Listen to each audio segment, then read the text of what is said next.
Hello there and welcome. I'm Rosanna Lockwood. You're watching W News. Broadcasting live from the Al Arabiya News headquarters, these are our top stories. Israel's military says 50 aid trucks carrying vital supplies have entered northern Gaza after the US urged its allies to take steps to improve the humanitarian situation in the enclave. Israel resumes airstrikes on Beirut just hours after the United States voiced its concerns over the scale of the attacks on Lebanon's capital. And we'll bring you the latest from the US as Kamala Harris takes her bid for the White House to the key battleground of Pennsylvania as Donald Trump campaigns in Atlanta, Georgia.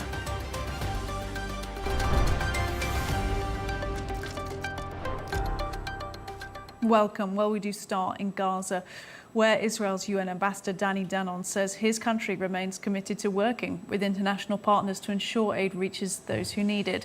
Earlier today, Israel's military announcing 50 aid trucks from the World Food Programme entered northern Gaza, where some 400,000 people are currently trapped.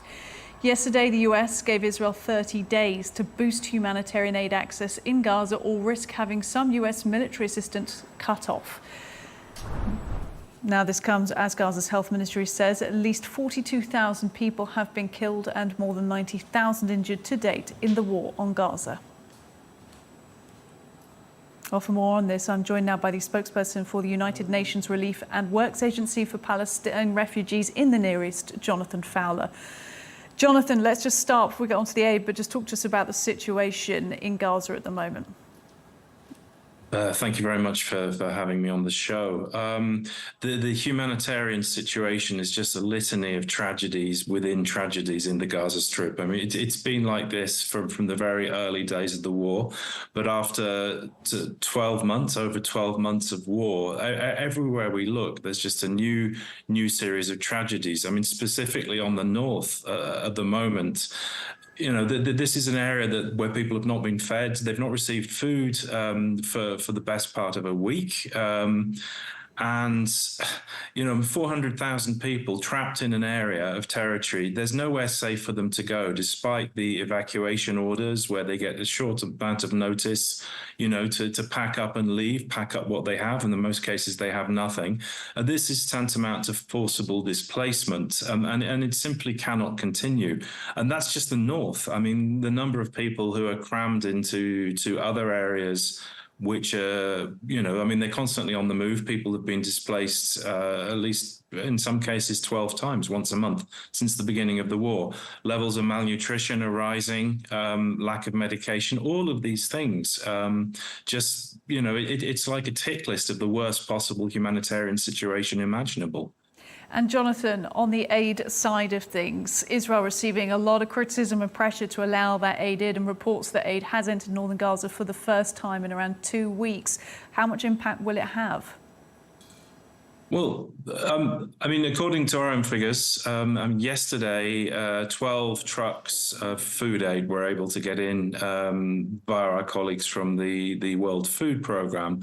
Now, if we just, you know, do the mathematics on this, that was carrying around 230 tons of flour. That's basically enough to give 9,200 families about one bag of flour each. These are people who've received nothing, so they're already hungry. You know, 9,200 families, that's not 400,000 people. So the question is, you know, one, that's not enough. Two, what about all the other people who've received nothing? It's just simply not being done at scale. It's not been possible to get the amount of aid that's required. And a week, 12, you know, days spent with receiving nothing just makes more people more and more vulnerable to malnutrition. I mean, we've been saying since the beginning of this war that we need to be able to get in around 500 trucks a day of aid, and that's 500 full trucks of aid into the Gaza Strip to basically sustain people, keep people alive. This is the basic survival amount. You know, we're not going to getting into a numbers game on trucks, but the point is it's just not enough. I mean, everything that is happening so far is a drop in the ocean. And the question is, you know, what kind of solutions are on the cards? I mean, there has to be a ceasefire. There has to be a massive scale up of aid, and for everything has to fall into place for that to be able to happen. Look, those maths just aren't stacking up, like you said, in terms of the number of people that need aid and the type of aid getting in. And let's turn the focus at the moment onto UNRWA, onto the organisation that you're spokesperson for, because your Commissioner General, Philippe Lazzarini, saying that UNRWA is close to a possible breaking point for its operations in the Gaza Strip due to these increasingly complicated conditions. Has this been part of Israel's strategy, do you think? I can't speculate on whether this is strategic, but what I can say is that overall there has been a campaign to dismantle UNRWA through actions in the Gaza Strip, through attempts to kick us out of our compounds in East Jerusalem and to inhibit our work in other occupied territories. Gaza is the most egregious example of this. We've seen strikes that have affected our buildings. We've had over 225 of our staff killed. That's the worst death toll for UN personnel in the history of the United Nations. Whether or not this is strategic or just part of a pattern, I can't say, of course. But what we do know is, and as Philippe Lazzarini, our Commissioner General, flagged today, we are on the brink. I mean, we've repeatedly been teetering on the brink since the beginning of this war. And it's no exaggeration to say that we are the backbone of the international humanitarian operation in the Gaza Strip. And the reason for that is that we are the largest. We have the largest footprint of any United Nations agency in Gaza. We had this before the war, thousands and thousands of staff. All the other parts of the United Nations, and including other international humanitarian partners, NGOs, they rely on our logistic networks, our warehousing, our staff, in many cases, to do the distributions of aid. If we're knocked out of the picture because our operation collapses, this means the entire humanitarian operation in the Gaza Strip falls apart. And the consequences do not bear thinking about, because they're already staring us. They're there, staring us in the face. They're there in plain sight. They are. Jonathan, we're showing pictures on the screens as you're speaking of the decimation in Gaza at the moment. And we're hearing from the health authorities there. They want a request for humanitarian corridors to be open to 3 hospitals in northern Gaza. A lot of doctors don't want to leave their patients there. Do you think that will be granted? It's impossible to say, but what I can say is, we have seen the impact of area pauses, humanitarian pauses. We had a humanitarian pause to allow a certain amount of aid to be scaled up last November. And then currently ongoing, we have the second round of the polio vaccination campaign in the Gaza Strip, absolutely essential to stem the potential spread of this disease, which I want to remind you was eradicated 25 years ago in the Gaza Strip and knows no borders. In the first round of vaccination, we were able to reach well over 500,000 children. Over the last 2 days, we've been able to vaccinate close to 160,000. This shows that where there is a will, there is a way.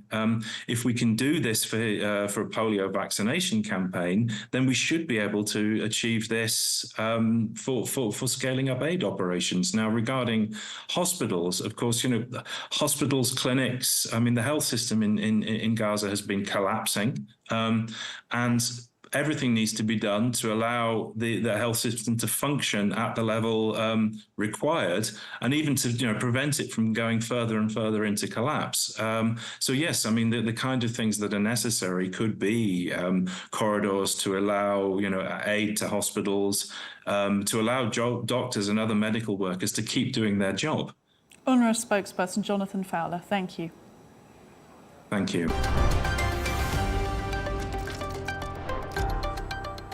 Well, to Lebanon now, where officials say 25 people have been killed in Israeli airstrikes over the past 24 hours. At least 15 of the dead were killed when an airstrike hit a Lebanese village previously affected by Israeli massacres in 1996 and 2006. In southern Lebanon, 5 people, including the town's mayor, were killed when an Israeli airstrike hit a local government building during a relief effort meeting in Nabatia. Now, this comes as Israeli military carried out airstrikes on Beirut's southern suburbs just hours after the US voiced its concerns over the scale of the attacks on the capital. For more on the story in Lebanon, I'm joined from Beirut now by the Economist's Middle East correspondent Gareth Browne. Gareth, thanks for making time. And look, strikes over various parts of Lebanon today, quite a few in different places. Is there a sense of things continuing to intensify? Intensifying is one word. I think you could use the word broadening. We're seeing strikes, really across the country in the last few days. We had this strike on the, on the local government building in Nabatea just this morning. That was the most significant Israeli attack on on a Lebanese state building or institution, over the last year. We've seen a quite deadly strike on a Christian village in the north of the country, which has killed at least a dozen people, including 2 children.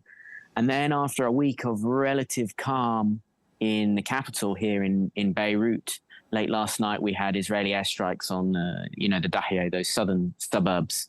And that was after, 6 days without any airstrikes in Beirut. And it came just hours after the Lebanese Prime Minister Najib Mikati said that he had been informed by the Americans that there had been some sort of agreement to de-escalate and avoid further airstrikes in Beirut. So, yeah, it feels like this campaign, this war continues to broaden, to deepen, not just geographically, but in terms of the sheer number of people being killed. Now, you've touched on it there, what happened in Nabatea with the airstrike, killing people in a government building where a meeting was supposedly going on at the time. The mayor being one of those killed in an Israeli strike. Does that hold any extra significance? Well, look, I think it feeds into this idea which many Lebanese are talking about, and that essentially everything in the south is a target. Whether it's a Hezbollah position or a Lebanese state institution. In this case, it was a municipal building where the crisis committee, which is, essentially in charge of coordinating the response, the humanitarian and crisis response to the war in that area, were meeting. And I think if you speak to Lebanese, you hear a lot of that. Everything is a fair target right now, or so that's how they feel. So, when you see these strikes on the municipal buildings where really there hasn't been any evidence of Hezbollah fighters using that building or being present in that meeting, it does make you question and wonder what the targets are. Now let's talk about Beirut, where you're currently speaking to us from the capital. There are reports that it's struggling to accommodate the scale of displaced people there. Is that something you've noticed? Yeah, you can feel it, certainly. In certain neighborhoods, ironically, are very, very busy. If you take, for example, the Hamra neighborhood in West Beirut, which is sort of really used to be a beating heart of the city, and it's struggled since that devastating financial crisis, which started to hit Lebanon 5 years ago or so. But now it's full. All of the hotels are full. The cafes are full. Tens, if not hundreds of thousands of displaced people who have come, not just from the south of the country, but from the Dahiyeh, those southern suburbs. But that's not without its challenges, its tensions. Cosmetically, we can see traffic is very bad, but I think many people are concerned of the underlying sort of tensions that come with that. We have Beirut has quite a traumatic sort of modern history of sectarian conflict. And I think one of the big concerns is that could be reignited. We're seeing displaced people who are overwhelmingly Shia coming into Sunni areas. They're going into places in the north of Lebanon, which are Christian, parts of Mount Lebanon, heavily Christian. And I think everyone is sort of holding their breath that, we saw this initial outpouring of hospitality, a sort of Lebanese pride in taking in the displaced. But there are indications that that's starting to fade purely anecdotally. And I think the big worry is that those tensions boil over into something worse, something more violent. That does sound concerning. Look, for a moment, let's just think once again about southern Lebanon, where, of course, a lot of the attacks and bombardments are happening, and where UN peacekeepers have been in the spotlight. UNIFIL, as they're known in southern Lebanon, there's been pressure from Israel for UNIFIL to get out of that area, basically. But EU countries today are actually speaking and voicing support and trying to encourage UNIFIL to stay there. Do you think that will make any impact? I think it will. I mean, I think this is becoming a huge diplomatic incident. There have been at least 4 occasions in the last week, 4 incidents in which Israeli forces have fired upon UN peacekeepers. Now, the UN peacekeepers are there. They have a mandate from the UN Security Council, and a great deal of Western European countries contribute ground forces. So we have Irish troops there, we have German troops there. So the kind of UNIFIL aspect is something that really draws in many of the world powers. And just a few days ago, Israeli Prime Minister Benjamin Netanyahu essentially told UNIFIL to get out of South Lebanon, and that he claimed that they were being used as human shields by Hezbollah. Now that's obviously something that UNIFIL rejects, and I think there's a concern that if the UNIFIL peacekeepers withdraw specifically from those areas near the border, they might never return. For all the criticism since 2006, they've sort of played a role of a referee, but more importantly, they've been note takers. They've been recording incidents as they've happened, violations of the Security Council resolution being committed by both sides. And when you lose that in the event of a withdrawal, whether it's just a few kilometers or a complete withdrawal north of the Litani, you lose a pair of international eyes and ears in that part of Lebanon where there's some very fierce fighting going on. The chances for war crimes are very high. And I think people are worried at the minute. The UNIFIL, it really is it's our way of knowing what's going on, an independent way of knowing what's going on in the fighting along those border villages. Just finally, let's talk about the days ahead, because of course we've had Netanyahu and we've had the deputy commander of Hezbollah exchanging salvos, verbal salvos as well as real salvos, of course, over the last few days, and saying nothing's off limits, anything's possible. But of course there are diplomatic efforts worldwide to try and de-escalate things. What are your thoughts about what's to come in coming days? I think a ceasefire feels very, very distant at the moment. Naim Qassem, who is was the number 2 in Hezbollah and is now effectively the leader since Hassan Nasrallah's assassination a few weeks back. He came out with his third speech since Nasrallah's killing yesterday, and the rhetoric was fierce. He said, "Look, we can target anywhere in Israel, anywhere, whether it's Haifa or Tel Aviv, is fair game now." But he also left the door open. He said, "Look." He maintained Nasrallah's position, which is that a ceasefire in South Lebanon is directly linked to a ceasefire in Gaza. And this is what Hezbollah and the Lebanese have been saying for a year now. If you want to see a ceasefire in South Lebanon, then we need to stop the war in Gaza. We need to see an Israeli withdrawal from Gaza. There are strong diplomatic efforts going on. They feel a bit more cohesive at the minute. I think in the initial months of the war, you had primarily a US effort and a French effort, and they weren't really working together. There was, they were a bit more individualistic than you might like to have seen in an ideal world. And I think that's gone in the last few weeks as the tempo of the war has really increased. I mean, we are essentially in all-out war here in Lebanon now, but between Hezbollah and Israel, and France and the US seem to be working together. But the question is, on Hezbollah's side, with Nasrallah gone, is there someone to negotiate a ceasefire with? Who do you actually speak to? Does Naim Qassem have the gravitas within Hezbollah, to negotiate a ceasefire? And then on the Israeli side, do the Israelis really want a ceasefire? It's increasingly seems, if you look at the rhetoric, that standards which might have been acceptable in a ceasefire 6 or 9 months ago are no longer there. I mean, the Americans have essentially said that what we might have negotiated in a ceasefire 6 months ago is off the table. So I think the question is, does America want a ceasefire? Does Israel want a ceasefire? Does Netanyahu want a ceasefire? Or does he want to take advantage of this opportunity to weaken and continue to cripple Hezbollah as much as he possibly can? The Economist Middle East journalist speaking to us there, correspondent Gareth Browne. Thank you.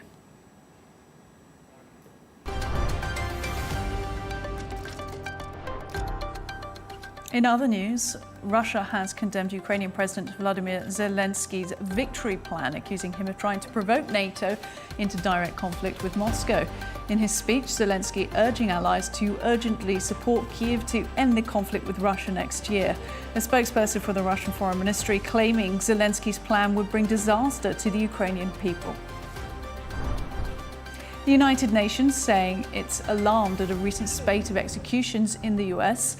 The international body saying it's deeply concerned after 6 people were executed over 12 days last month. It comes as 2 men are due to be put to death in Texas and Alabama tomorrow. 2 passenger planes were diverted today due to the latest in a series of hoax bomb threats targeting Indian Airlines. Indian media reporting at least 13 domestic and international flights received threats in the past 3 days, resulting in significant delays and diversions.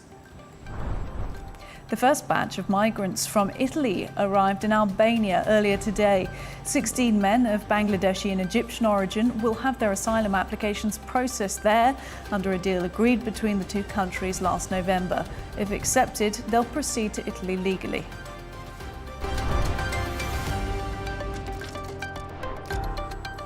Well, to the US now, where Kamala Harris takes her campaign to the key battleground of Pennsylvania later today. Among the 8 swing states, Pennsylvania is considered the most critical for the 2024 US elections. Meanwhile, Donald Trump will hold a funding drive in Mar-a-Lago this evening after it emerged Elon Musk gave $75 million to his pro-Trump group in just 3 months. Our correspondent Caroline Malone is standing by now in Washington, D.C. for us. And Caroline, thank you. Let's start with those polls. Just how tight is this race at the moment?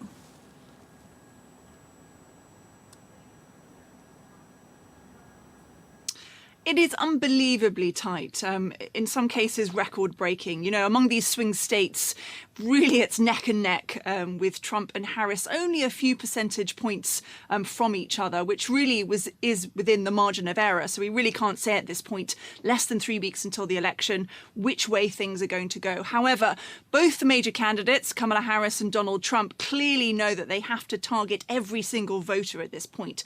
And that's why we've seen Donald Trump, for instance, speaking to a town hall on Fox News of women voters, female voters, who he knows he has to engage. Female voters traditionally vote more Democrat, more left-leaning. So he knows that that is a very important demographic that he has to speak to. You know, he was addressing a lot of questions from women in that town hall, among them about reproductive rights, about abortion.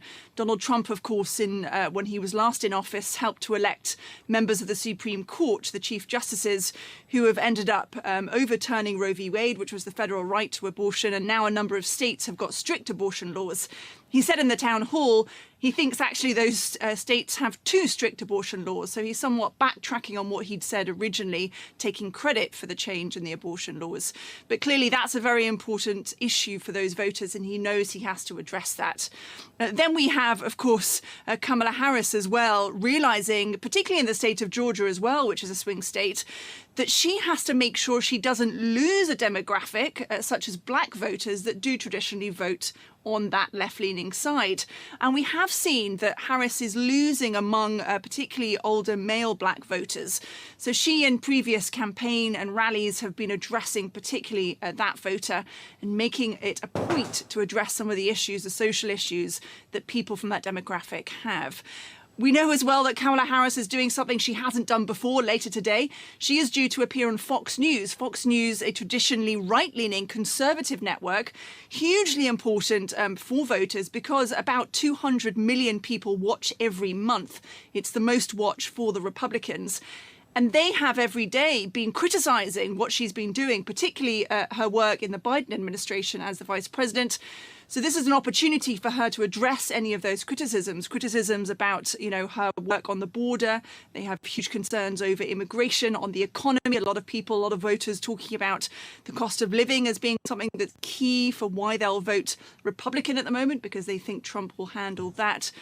But while both these candidates are addressing some of the concerns, it really is neck and neck, and there's nothing between these two candidates just these less than 3 weeks before the election. Well, Caroline, somebody who doesn't need to be won over clearly is Elon Musk, who has really put his weight behind Trump once again, but this time with a huge amount of money, it seems.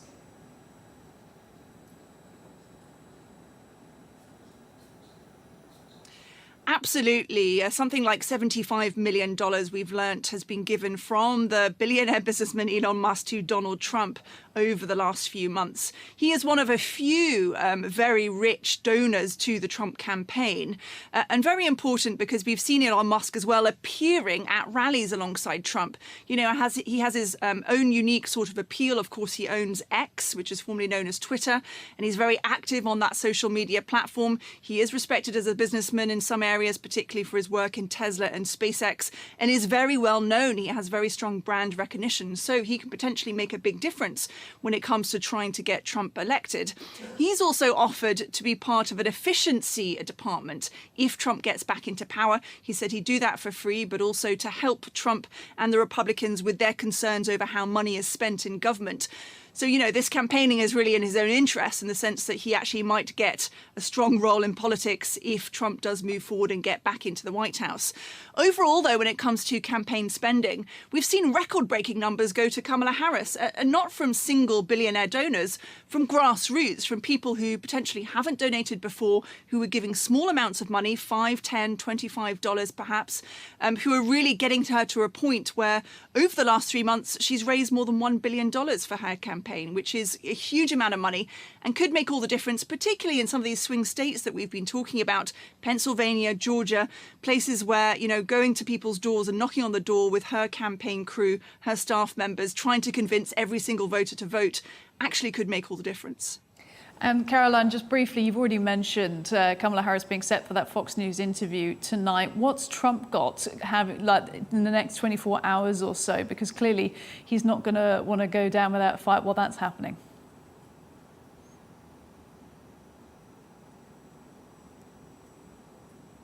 Well, absolutely. Trump has been appearing at this town hall addressing female voters that's just been airing recently on Fox News. He knows that's a very important demographic for him.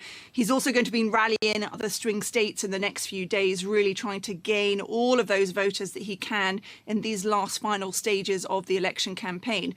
When it comes to Harris, she is appearing on Fox News, and that is a very important conservative demographic, potentially voters that won't have heard her directly before, so that could really make all the difference.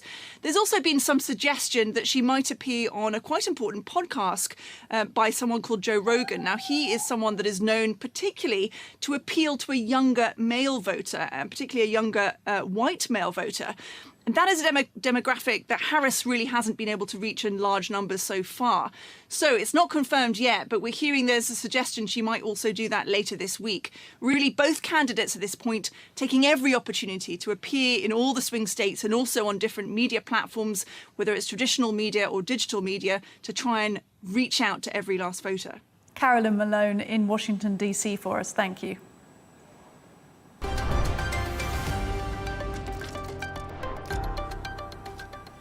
Well, let's get the day's business news now. And Airbus saying it plans to cut up to 2,500 jobs in its struggling satellite division, marking another setback for the European aerospace industry. The company saying it's because of a decrease in demand for satellites.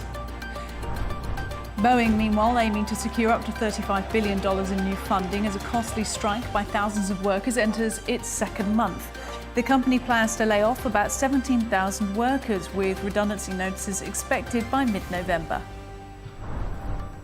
Workers at Samsung Electronics factory in India's Tamil Nadu have ended a month-long strike involving around 1,500 employees.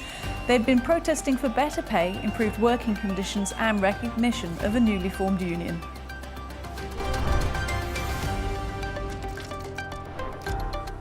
Some sports news now, and Lionel Messi delivering a classic performance for Argentina on Tuesday, scoring 3 goals in a 6-0 victory over Bolivia in a 2026 World Cup qualifier.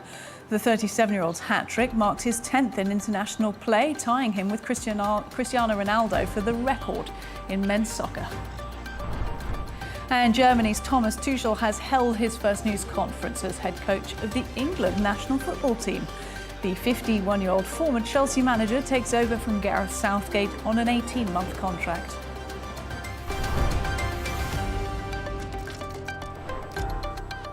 A reminder of our top stories now. Israel's military saying 50 aid trucks carrying vital supplies have entered northern Gaza after the US urged its ally to take steps to improve the humanitarian situation in the enclave. Israel resumes airstrikes on Beirut just hours after the United States voiced its concerns over the scale of the attacks on Lebanon's capital. And Kamala Harris takes her bid for the White House to the key battleground of Pennsylvania as Donald Trump closes in on the vice president in the polls. That is all we have time for. Coming up next is Riz Khan, and at 1:30 p.m. Eastern Time, join Tom Burgess-Watson for Global News Today, a roundup of top international news with exclusive insights and fresh perspectives from leading experts and influential decision makers.